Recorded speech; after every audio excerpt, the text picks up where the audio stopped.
A ressurreição da filha de Jairo. Marcos, capítulo 5, versículo 35 ao 43. Oi, tudo bom? Mais uma vez continuando mais um vídeo aqui ainda no livro de Marcos, capítulo 5, a ressurreição da filha de Jairo. E essa história também está registrada no livro de Mateus e no livro de Lucas. E no livro de Lucas eu fiz esse estudo, né? Se você quiser acompanhar, dá uma passadinha no livro de Lucas, capítulo 8, que está lá também esse mesmo assunto.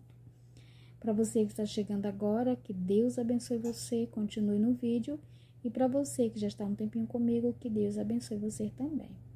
Falava ele ainda, quando chegou alguns da casa do chefe da sinagoga, a quem dissera: tua filha morreu, porque ainda incomodas o mestre. Vamos por parte. Quem que ainda estava falando? Cristo. Cristo estava conversando com a mulher a qual ele havia curado ela de uma hemorragia de 12 anos. E esse camaradinho aqui, Jairo, ele estava esperando, juntamente com a multidão, Jesus voltar do outro lado do mar da Galileia, onde Jesus estava num povoado chamado Geraseno. Ali Jesus foi e curou um homem endemoniado. Como ele não foi aceito a entrar na cidade, no povoado, ele retorna novamente para Cafarnaum juntamente com discípulos e apóstolos, né? E ao chegar na beira do mar, ainda em Cafarnaum, tinha uma grande multidão esperando Jesus. E quem estava lá? Jairo, pedindo que Jesus fosse ter com ele até a casa dele, porque a sua filha estava enferma e estava quase à morte. E Jesus estava indo, né, para a casa de Jairo, né? Então, ao ir, ele se depara com uma outra situação, que justamente dessa mulher. E enquanto ele falava, veio alguém da casa de Jairo, né? Veio alguém de lá e disse: a tua filha já morreu, porque ainda incomodas o mestre.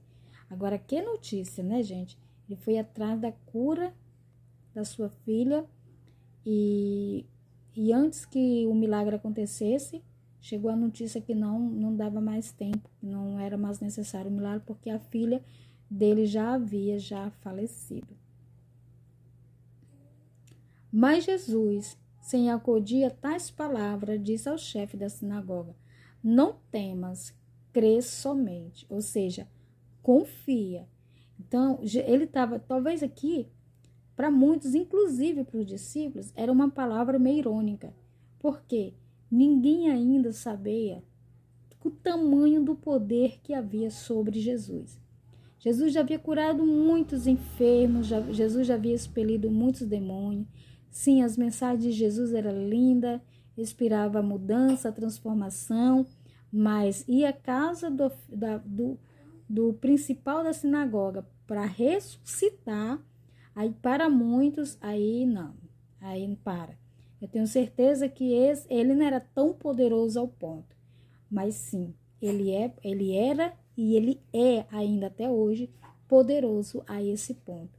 E o poder dele é tão grande que ele olhou para o chefe e disse: não temas, crê somente. Crê em quem? Na informação? Nas pessoas? Na multidão? Na morte? Não, nele. Ele estava diante de um ser que ia trazer novamente a vida à sua filha. Contudo, não permitiu que alguém o acompanhasse, senão Pedro e os irmãos Tiago e João. Então aqui você observa que Jesus começa a selecionar as pessoas que vai fazer parte desse mistério. É um mistério muito grande. Trazer uma pessoa do outro mundo ou trazer a pessoa de um outro plano para esse, tinha que ter mesmo pessoas selecionadas e com muita fé, né?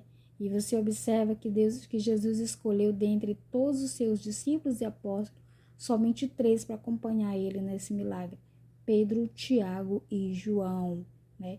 E chegando à casa do chefe da sinagoga, viu Jesus o alvoroço, e os que choravam e os que planteavam muito.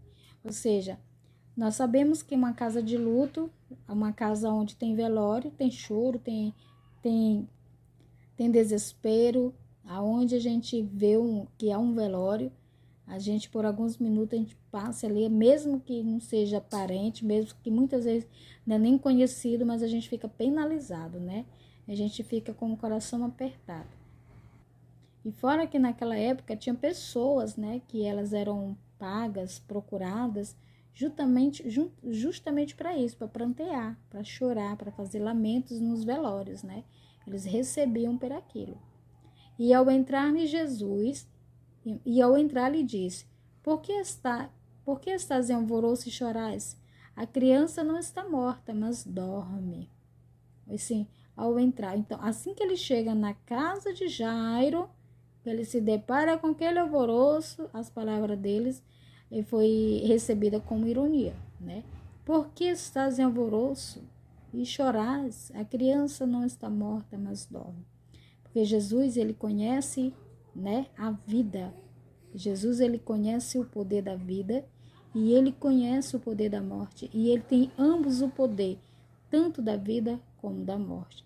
E riam-se dele, tendo ele, porém, mandado sair todos. Tomou o pai e a mãe da criança e os que vieram com ele e entrou onde ela estava. Ao ver a incredulidade e a cegueira do povo, ao ver aqueles que pranteavam e que estavam chorando, que estavam rindo dele, porque não creram, Jesus pediu para que todos saíssem. Era um milagre interno. Era um milagre que só cabia àqueles que creem. Tem coisa na nossa vida, irmãos, que para Jesus fazer, primeiro ele faz um limpa de pessoas na nossa vida. Por que, Grazi? Porque há pessoas que estão conosco que por causa da sua incredulidade, sua cegueira em crer naquilo que Jesus pode fazer, ele pode também interferir a nossa fé. O mal dele pode passar a esfrieza para o nosso coração, para a nossa fé. Então, muitas vezes, Jesus trabalha de uma forma assim, ó, limpando a nossa casa de pessoas incrédulas, limpando nossos caminhos para que haja milagre. Então, ele mandou embora todos que riram, não ficou nenhum, a não ser os 3 que estavam com ele, o pai e a mãe da criança. Tomando-o pela mão, disse, Talita cumi, que quer dizer, menina, eu te mando, levanta-te. Imediatamente a menina se levantou e pôs-se a andar, pois tinha 12 anos. Então ficaram todos sobremaneira admirados. Observa que tudo que Jesus fazia de milagre, as pessoas ficavam admiradas, porque era novidade.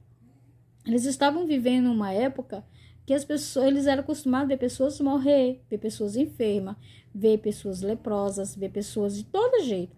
Agora, ver restituição, reconstrução, curas e milagres assim, Jesus está trazendo para dentro de Israel algo novo, uma roupagem nova.